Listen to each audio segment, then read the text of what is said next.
being a master in your profession, in your career, whatever that is, whatever you choose to go into, is perhaps the greatest task ahead of you in life.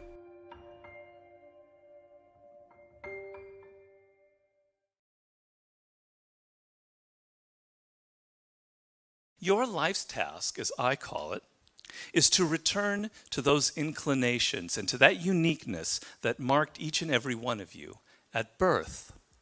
At whatever age you find yourself, you must reflect back upon those earliest inclinations.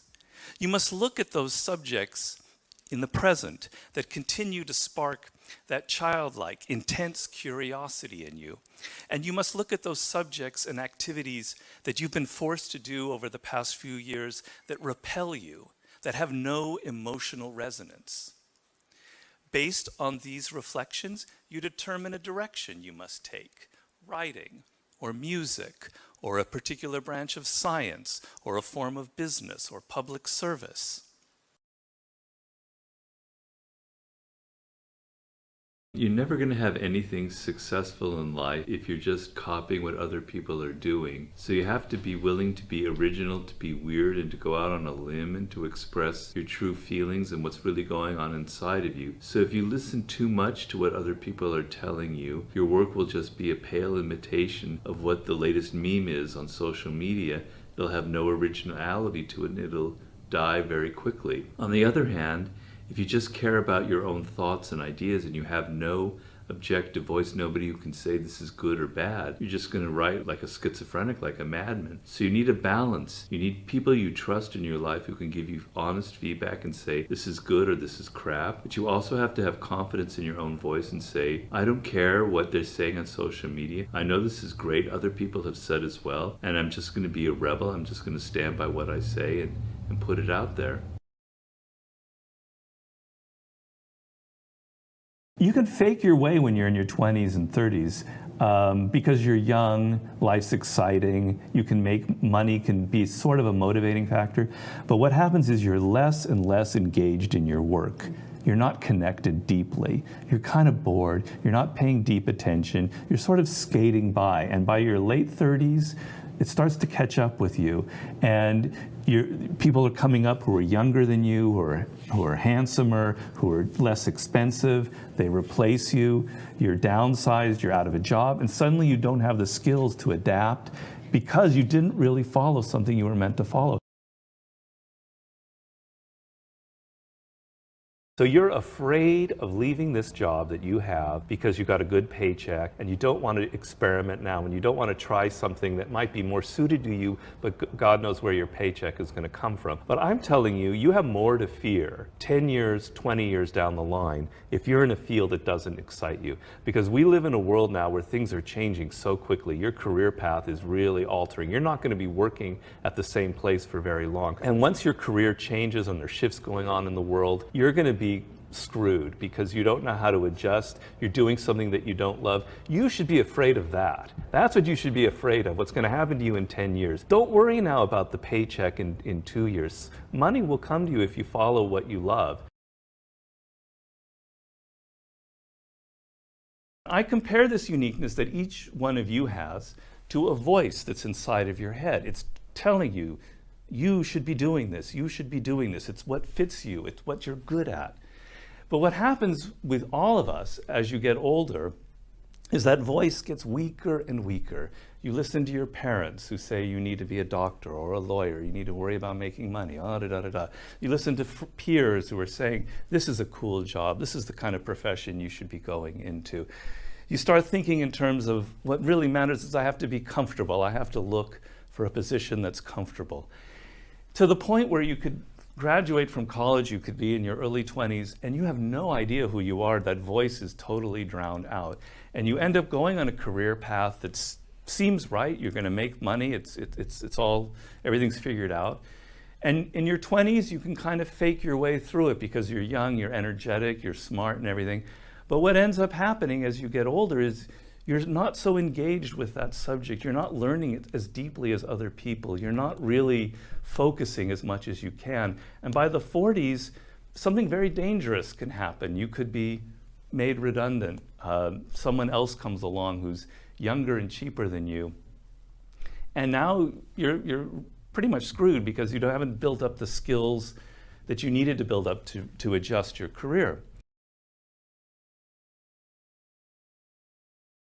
You want to look for the job that offers you the most possibilities of learning. So if you're going to go to a florist shop where there's only one other person there, it's like an entrepreneur who started it, and you're going to be like their right-hand man or woman, and you're going to learn, and the pay is half of what you could get working at the shop at some department store where they'd pay you triple. Take the job that pays 1/3, where you're going to learn the most, you're going to learn about the business, you're going to learn from the ground up. There's going to be a level of excitement. A lot of people, when they're 23, they grab the job with the biggest paycheck. And that's a mistake, because if you go to a large firm, you're kind of lost. You don't have as much responsibility. You suddenly have to deal with all the political games, the 48 laws of power. You're not developing skills as much. You don't have as much responsibility. Take the job that has 1/2 the salary, but you're responsible. You're going to be learning. That's the most important thing you can do when you're at that point in your life. Your mentor is a stepping stone. You're using them. Let's just be honest about it. It's not about love or just respect or this sort of ideal relationship. You are using this person to get a shortcut to mastery. They're teaching you in condensed form. You're able to learn from them to avoid mistakes that you would be making otherwise on your own. And so you are using them to get as quick an education as possible in whatever you're doing. On the one hand, you want to respect your mentor, you want to learn as much as possible, but you don't want to be too slavish. You don't want to think they're God and I'm just there to learn everything that they do and I'm going to be an imitation of them. You're using them, and eventually you have to carve out declare your own independence and move out on your own. In conquering something, in learning a skill, you have to do it over and over and over and over again. And if you just are in the moment, you're just frustrated and you're bored, you're going to give up.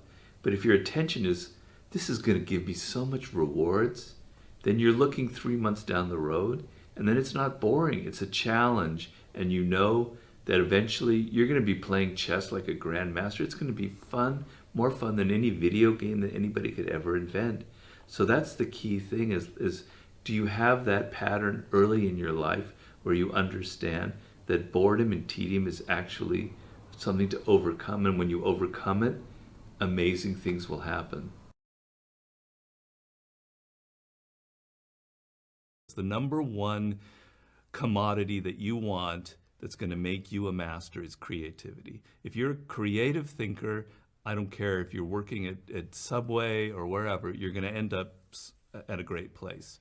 The only people that ever get to that point who are the true masters who we know, and it doesn't mean you have to reach the Steve Jobs level, there are a lot of mini Steve Jobs out there, is by being yourself.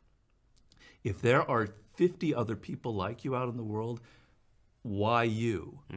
Somebody else can do what you do, and you're never going to be great. You're never going to be brilliant. But if there's only one you, if you have a skill, a knowledge base, you've learned 3 different fields and you're combining them, and there's nobody else like you, then you've written your own ticket to power and success because you're unreplaceable. You've got to know what you don't like.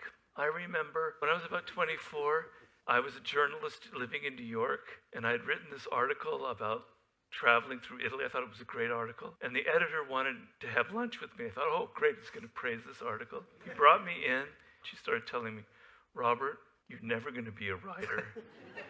You need to find some other career in your life. You need to go to law school. Just forget it. You don't have the tools. Your writing is all over the place. My reaction, of course, initially I was a little bit upset. Eventually I said, no, that's not true. What is true is that I'm not made for journalism. I know what I don't like. I don't like journalism. I don't like working in large corporations. I don't like the politics that is involved with 20 or 30 people. I need to work for myself. Children have that natural inclination. I know for me, I felt connected to words and writing when I was very, very, very young. And the education system ruins it. It makes you so distracted. You lose that confidence. You no longer are able to hear that voice. I call it a voice that's inside of you, that's drawing you towards this particular subject. People, teachers, the system is saying, you need to study math, you need to study this, you need to study that, be good at this, this, and this, pass tests, get into the right school. And you get to the point where you're 18, 19, 20 years old, and you lose touch with who you are, what makes you different, what makes you unique, what you love in life. So really, when you get out of school, it's like, get rid of all that crap they put you in and try and get in touch with who you are and create a career path for yourself that suits who you are. I want you to get over this notion that I find so annoying that so many people have, that success and power in life is dependent on something like genetics. Like some people are born with a larger brain, or they have wealthy parents who are able to send them to the right school, or it's all a matter of luck. What really makes people successful and powerful in life, and it's not just me saying this, I read hundreds of books on the subject. What makes people successful is their degree of motivation. Okay, I could repeat it 100 times, but it's true every time I say it. When you are motivated, when you feel yourself emotionally engaged in the subject, you learn faster. You learn what could take somebody 10 years to learn, you can learn in 2 years. When you feel emotionally engaged with something, you're able to push past all the obstacles.